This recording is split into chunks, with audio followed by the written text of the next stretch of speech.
Hey YouTube, Kiratwig here, bringing you all an update to my Obelisk the Tormentor Yu-Gi-Oh deck profile for June 2024.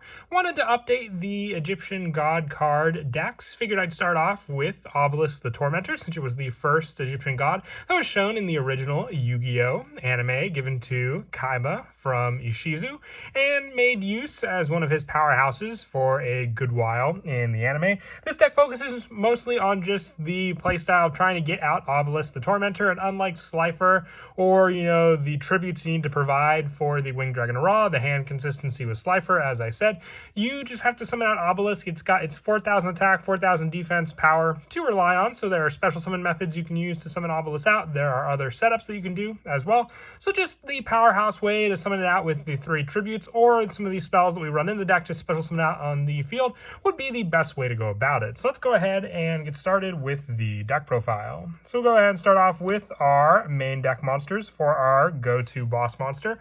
We're running 3 copies of Obelisk the Tormentor. It requires 3 tributes to normal summon, cannot be normal set. This card's normal summon cannot be negated. When normal summon, cards and effects cannot be activated. It cannot be targeted by spell, trap, or card effects. And once per turn, during the end phase of this card was special summon, send it to the graveyard. You contribute 2 monsters to destroy all monsters your opponent controls, and this card cannot declare an attack the turn this effect is activated. Still, you have your powerhouse 4,000 attack point monster being able to eliminate a good number of monsters your opponent controls, needing the 3 tributes that make it so your opponent cannot activate anything in response to this card's summon, and the summon can be negated, so you can fully invest in this card's summon as well. And then all you have to worry about is the actions that your opponent can take to try and get rid of Obelisk after it hits the field.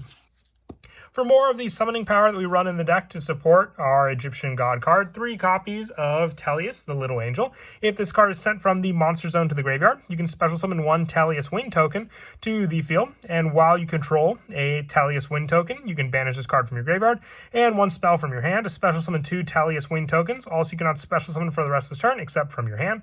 You can only use each effect of Teleus once per turn, but still, being able, if it's sent from the monster zone to the graveyard, you can special summon 1 Teleus Win token, and while you control a Teleus Win token, being able to banish this card and 1 spell from your hand, you get the option of 2 more, means that you can just send it to the graveyard for a link summon, and then you have your access to the 1 token and then the banish to grab 2 more, which then you can use to summon out your Egyptian God card Obelisk the Tormentor using those cards.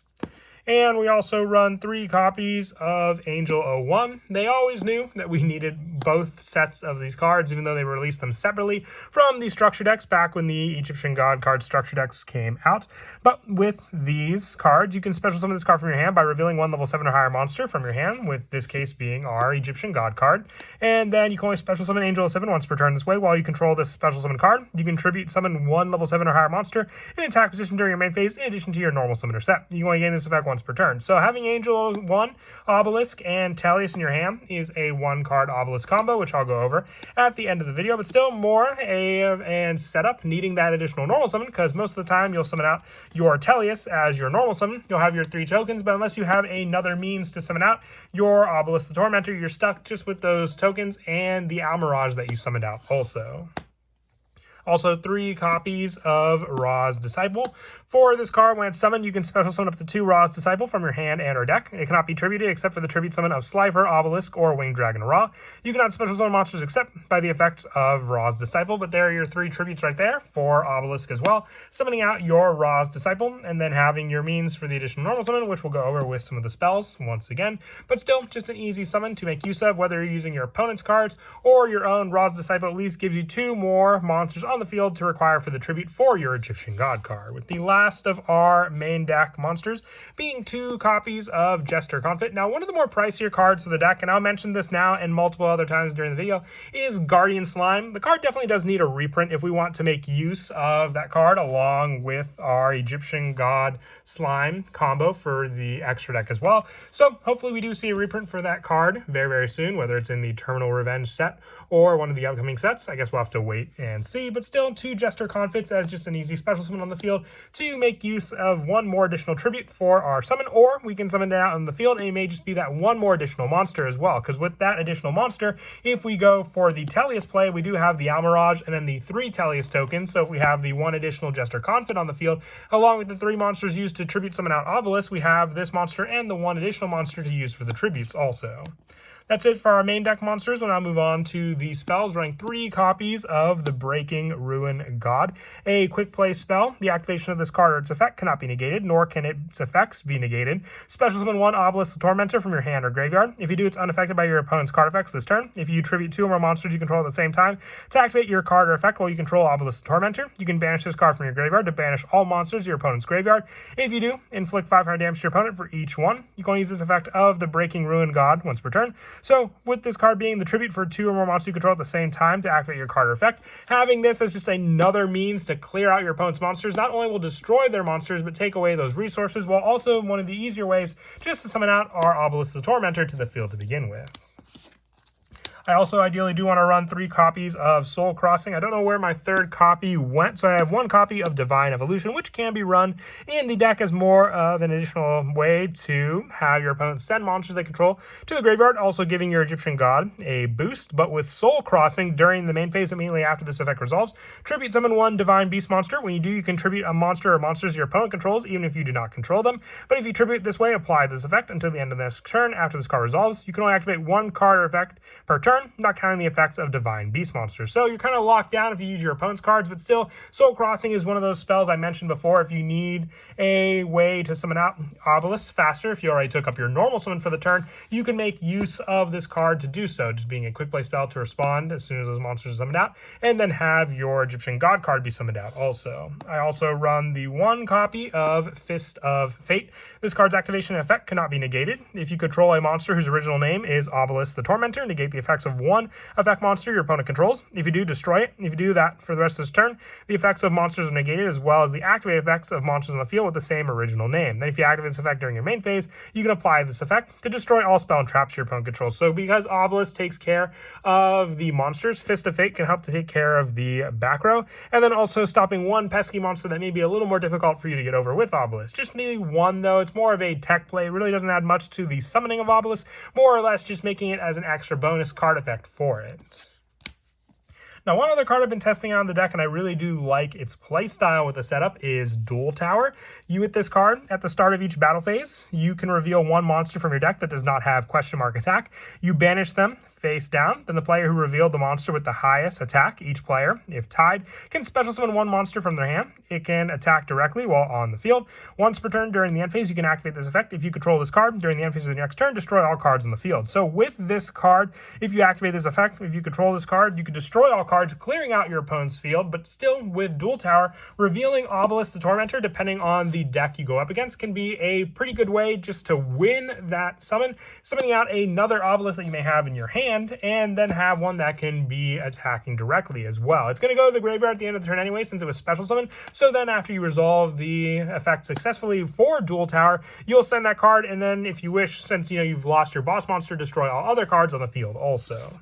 I also run the 2 copies of Foolish Burial Goods. I like this card in the deck for the banish of our Soul Energy Max, which we'll get to when we go over the traps. But also we don't really use the extra deck too much, so I run 2 copies for the added lineup of the setup of our other cards for Triple Tactics Talent real quick, as well as more draw power if our opponent tries to stop any of our search or special summon effects. And as I said before, for making use of the extra deck, 3 copies of Pot of Extravagance at the start of your main phase. Banish 3 or 6 random face down cards from your extra deck to draw 1 for every 3 cards banished. So draw power. You can draw cards by card effects, but still, this isn't a Slifer deck. We're focusing mainly on just getting resources for us to use with Obelisk the Tormentor. For the 1-ofs for our spells, the 1 copy of 1 for 1 to summon out our Angel 01, all the faster, to the field. And while you control this card, it gives you these special summon options. So just a way to grab it to the field faster. Monster Reborn to summon back Obelisk the Tormentor as well, with just the send to the graveyard effect at the end of the turn. Call by the grave, once again to stop any of our opponent's hand traps. Terraforming to search out the Duel Tower spell. And then lastly, 1 Change of Heart, being 1 additional resource to take away from our opponent, with the same logic for the Jester Confident as a card to tribute once we take it, or to tribute to summon out Obelisk. And then for the traps, 3 copies of Soul Energy Max. If you control Obelisk the Tormentor, whose original attribute is Divine in your monster zone, tribute 2 other face-up monsters, destroy as many monsters your opponent controls as possible. If you do, inflict 4,000 damage to your opponent, and during your main phase or battle phase, you can banish this card from your graveyard to add 1 Obelisk the Tormentor from your deck or graveyard to your hand. Then immediately after this effect resolves, you can normal summon 1 Obelisk. You can only use this effect of Soul Energy Max once per turn. So with this card, you have the play of being able to banish this card, and then after this effect resolves, for that play during the main phase or the battle phase, you get extra search. That's why I like to run the added play of Foolish Burial Goods, because then with this card, also for the play of being able to banish this card to add 1 Obelisk from your deck or to your hand, and then having that additional normal summon, as I mentioned before as well. And then lastly, 1 Ultimate Divine Beast, more of a continuous trap. When an opponent's monster declares an attack, to discard 1 spell or trap to target a Divine Beast monster in your graveyard and special summon it, then change the attack target to it. So a lot of times your opponent's not even going to have something that can take on Obelisk the Tormentor once it's been brought out to the field. Now for the extra deck, I've mentioned it before, I have the 3 Egyptian God Slime. If you have Guardian Slime, you can take out the Jester Confits or mix around some of our trap lineups like Ultimate Device for more of those cards, giving us the tribute to then be able to summon out the Egyptian God Slime and then have a monster just from the tribute of Guardian Slime that can be used for 3 tributes. A lot of times you don't go into the extra deck, but I run 3 copies because we do have the Pot of Extravagance lineup as well, which if you hit all 3, it's less likely with the more you run. Also, the 1 copy of Relinquish Anima, just with our level 1 Angel 1, if need be, to take an opponent's card. The Almirage, which works very, very well with the Tellius play, which I'll go over in just a bit. The 1 Link Spider for our token summons also. 1 Lena the Light Charmer and 1 Nightmare Cerberus for some of our Link monsters, along with 1 IP Masquerena, 1 Nightmare Unicorn, the 1 Apollosa, and the 1 Underworld Goddess for the rest of our Link lineup. And then the 1 Assembled Nightingale, the 1 Tantrum Toddler, and the 1 Super Star Slayer Typhon for the last of the extra deck. Like I said, a lot of these cards could be just targets for Pot of Extravagance, so I wanted a wide variety to at least be able to go into. And then as for some of the go-to plays in the deck, as I said before, Angel 01, Obelisk, and Tellius all can help just for that 1 additional combo on the field. So with your Tellius, you'll normal summon this card out onto the field. You'll go for a Link 1 play to use it into your Salmon Great Almirage. And then with your Tellius's effect, you can special summon 1 Tellius Wing token onto the field. So with this card, you have your 1 token. While you control a Wing token, you can banish this card from your graveyard to then, and 1 spell from your hand. So all you need is that 1 additional spell, which we run a good variety in our hand for the deck. So as long as you have the 3 cards and the 1 spell I mentioned, you can discard it for the Tellius and then gain the 2 additional tokens to the field. You can then use the Angel 1 in your hand, revealing the Obelisk to summon this card out, giving you your additional normal summon, which you can summon all 3 for the tribute of your 3 Tellius tokens to summon Obelisk the Tormentor. And then you also have the 2 monsters, if you went second against your opponent, to tribute 4 Obelisk to then destroy all the monsters they control on the field for that additional board wipe. Now, for some of our other setup, let's say we have the Ra's Disciple play. You can go, if you have the Ra's Disciple and then just the Foolish Burial Goods, this could be another setup for Obelisk right then and there. You normal summon out your Ra's Disciple, use its effect to summon 2 additional copies to the field. Then you activate Foolish Burial Goods, sending your Soul Energy Max to the graveyard. And then for this play, during your main phase battle phase, you can banish this card from your graveyard to add 1 Obelisk from your deck or graveyard to your hand. Then after this, you can normal summon 1 Obelisk monster. So then you go for the tribute using your 3 Ra's Disciple to then summon out your Obelisk the Tormentor, just using the 2 cards as I mentioned before as well. But that is it for the deck profile. I hope you all enjoy. Once again, like I said, wanted to slowly start updating the Egyptian God card decks, and it feels like we always start with Slifer, so this time around I wanted to start off with Obelisk and kind of go in the order that they were introduced in the anime. But as always, until next time, please don't forget to leave a like and subscribe, and Kira Twig out.